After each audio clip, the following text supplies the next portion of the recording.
मुंशी प्रेमचंद की कहानी अनुभव। मेरे स्वामी को 1 साल की सजा मिली है।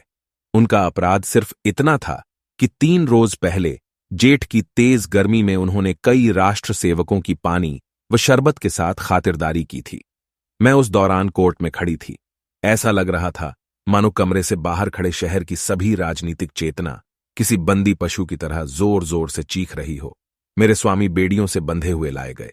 इस दौरान हर तरफ सन्नाटा पसर गया, लेकिन मेरे मन में कोहराम मचा हुआ था। क्रोध का आवेश मन ही मन फूट कर बाहर आना चाह रहा था। मुझे इतना गुमान कभी नहीं महसूस हुआ था। सामने कुर्सी पर बैठा अंग्रेज, जज व उसके बगल में खड़े लाल रंग की पगड़ी बांधे पुलिस अफसर सभी मुझे नीच दिख रहे थे। बस यही मन कर रहा था कि तुरंत दौड़कर अपने स्वामी के पैरों में गिर जाऊं और वहीं प्राण त्याग दूं। कभी शांत, कभी चंचल तो कभी आत्मसम्मान से भरी मूर्ति सी दिख रही थी मैं। मेरे मुख पर किसी तरह का अफसोस या ग्लानि नहीं झलक रही थी। किसी की सेवा को अपराध करार देना व उसके 1 साल की जेल की सजा सुनाना गजब की न्याय व्यवस्था है। ऐसे में तो मैं 100 बार ये गुनाह करने को तैयार हूं। मेरे स्वामी जाने लगे और जाते वक्त मेरी ओर देखकर मुस्कुराए और फिर आगे बढ़ गए। कोर्ट से बाहर आकर मैंने 5 रुपये की मिठाई खरीदी और कुछ राष्ट्रीय सेवकों को आमंत्रित कर मिठाई खिलाया। उसी दिन शाम होते ही मैं पहली बार कांग्रेस के जलसे में शामिल होने से खुद को रोक न सकी। यही नहीं, मैंने मंच पर जाकर भाषण भी दिया। अंदर द्वेष इतना भरा था कि सत्याग्रह का प्रण भी ले लिया। उस समय मेरे अंदर इतनी शक्ति कहां से आ गई मुझे खुद भी पता नहीं चला। लेकिन हां, सब कुछ न्योछावर हो जाने के बाद अब किस बात का डर था। भगवान का कठिन से कठिन प्रहार भी अब मेरा क्या ही बिगाड़ सकता था। अगले दिन मैंने पिताजी व ससुर जी के लिए 2 पत्र लिखे। ससुर जी को पेंशन मिलती थी और पिताजी जंगल के महकमे में अच्छे पोस्ट पर आसीन थे, परंतु अफसोस कि सारा दिन बीत जाने के बावजूद कोई जवाब नहीं आया। उसके अगले दिन भी किसी का खत नहीं आया, लेकिन तीसरे रोज दोनों लोगों का जवाब आया। ससुर जी ने पत्र में लिखा था कि मुझे लगा था कि वृद्धावस्था में तुम दोनों मेरा सहारा बनोगे, लेकिन अब कोई फायदा नहीं। तुम दोनों ने मेरी आस पर पानी फेर दिया। मुझे सरकार से पेंशन मिलती है, लेकिन तुम्हें अपने यहां रखकर मैं इस पेंशन को नहीं खोना चाहता। पिताजी के पत्र में भी कुछ ऐसा ही कठोर जवाब सुनने को मिला। पिताजी को इसी वर्ष ग्रेड मिलने वाला था, परंतु अगर वो मुझे अपने पास बुलाते तो उन्हें ग्रेड से हाथ धोना पड़ता।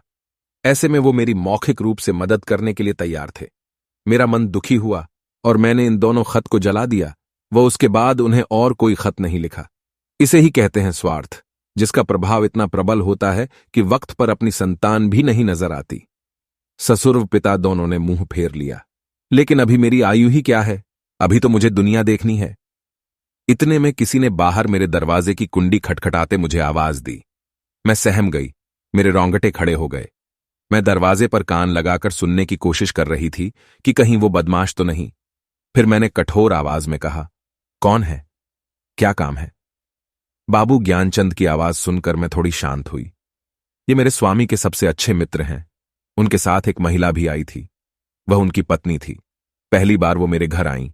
मैंने उन्हें आदर भाव से प्रणाम कर अंदर बुलाया। ये दोनों ऊपर आकर बैठे व बेहद ही दरिया दिल से मुझे संतावना देने लगे।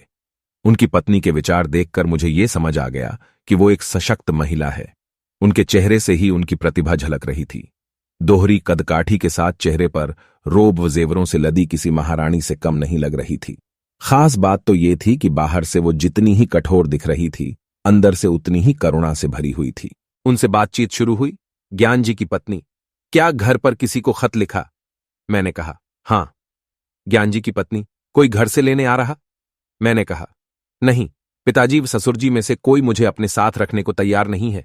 ज्ञान जी की पत्नी, तो फिर आगे क्या करने का सोचा है? मैंने कहा, फिलहाल के लिए तो यहीं पर हूं। ज्ञान जी की पत्नी, हम लोगों के साथ हमारे घर क्यों नहीं चल रही हो? अकेले मैं तुम्हें यहां नहीं रहने दूंगी। इस दौरान खुफिया के दूत घर के बाहर डटे हुए हैं। मुझे आशंका हो गई थी कि ये खुफिया के दूत ही होंगे। ज्ञान जी ने अपनी पत्नी की ओर देखा और पूछा, मैं तांगा ले आऊं? ज्ञान जी की पत्नी ने इशारे में ही आज्ञा दे दी। ज्ञान जी तुरंत द्वार की तरफ चले। तभी ज्ञान जी की पत्नी ने बोला, रुको, कितने तांगे लेकर आओगे?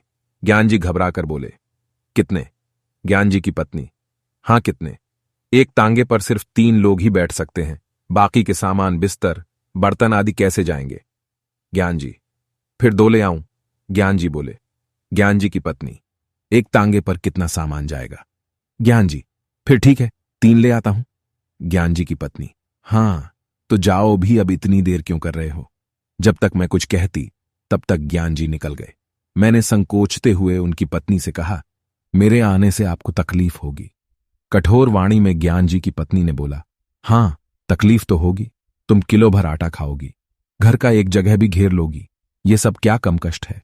इतना सुनकर मैंने कहा, क्या बहन आप भी? उनकी पत्नी ने मेरा कंधे पर हाथ रखकर बोला, जब तुम्हारे स्वामी वापस आ जाए तो मुझे अपने घर में रख लेना, हिसाब बराबर हो जाएगा। अब ठीक है ना, तो चलो सारा सामान बांध लो। ये सब देखकर बिल्कुल सपने जैसा लग रहा था। इतनी उदार स्त्री मैंने आज तक नहीं देखी थी। मुझे उनमें बड़ी बहन दिख रही थी। ऐसा लग रहा था जैसे क्रोध व चिंता जैसी चीजों पर उन्होंने काबू पा लिया है। हर वक्त उनके मुख से मधुर वाणी निकलती थी, जैसे मानो सरस्वती का वास हो। उनकी कोई संतान नहीं थी, लेकिन फिर भी वो दुखी नहीं थी। घर का काम वो स्वयं करती और बाहर के काम के लिए एक लड़का रख रखा था। आश्चर्य तो इस बात का था कि दिन भर मेहनत करने के बाद भी वो कभी आराम न करती।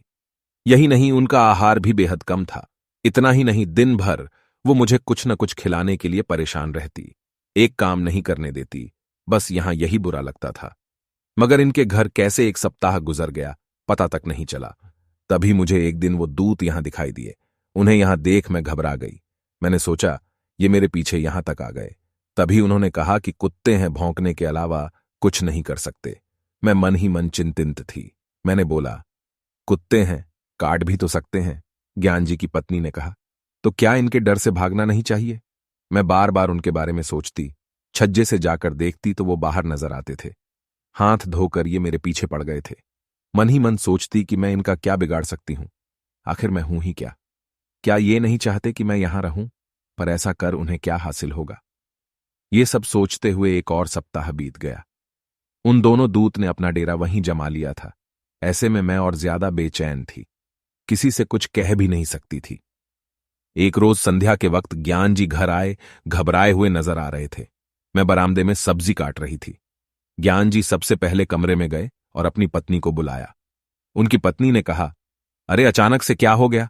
पहले हाथ मुंह धो लो, कपड़े बदल लो, कुछ खाओ, तब आराम से बैठकर बात करते हैं। उन्होंने पत्नी से बात करने के लिए दोबारा आग्रह करते हुए कहा, तुम क्यों नहीं समझ रही? मेरी जान पर बनाई है। फिर भी ज्ञान जी की पत्नी ने वहीं बैठे हुए कहा कि बात क्या है, बताते क्यों नहीं? ज्ञान जी ने कहा, पहले इधर आओ। इतने में मैं खुद वहां से दूर जाने लगी। तभी ज्ञान जी की पत्नी ने मुझे हाथ पकड़कर रोक लिया। मैं कोशिश करके भी उनसे हाथ नहीं छुड़ा पाई।